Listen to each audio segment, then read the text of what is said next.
మౌనము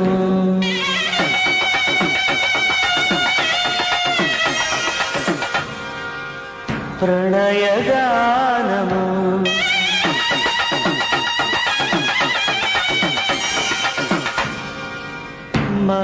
మనసుదానము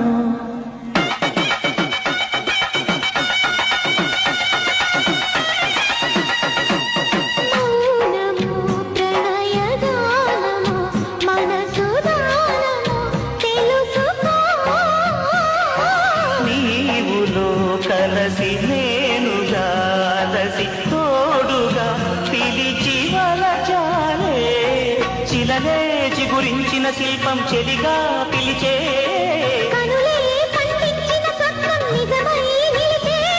నేడు మన మమతల చరితల మనకు తెలుసుకోవా